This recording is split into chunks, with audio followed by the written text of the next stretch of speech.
तो अब्दुल कयूम सिद्दीकी साहब, अब ये जो कॉर्पोरेट साइड वाले जज काम नहीं कर रहे, ये जो बात उन्होंने आज की आप सहाफियों से, जस्टिस मियां गुल हसन औरंगजेब को एक्टिंग जज लगाने की दलील पेश की गई ना, तो ये भी एक्सपर्टीज के हवाले से देखा जाए, कॉर्पोरेट और टैक्सेशन, वो तो जस्टिस मंसूर अली शाह और जस्टिस मुनीब की एक्सपर्टीज है। सो वही डायरेक्ट इशारा उन्हीं की बात थी कि ये दोनों काम नहीं कर रहे।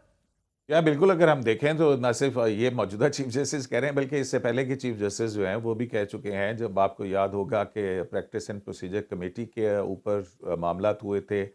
और फिर ऑर्डिनेंस आया था, अमेंडमेंट हुई थी, उसमें फिर जब मंसूर अली शाह साहब ने ख़त लिखा था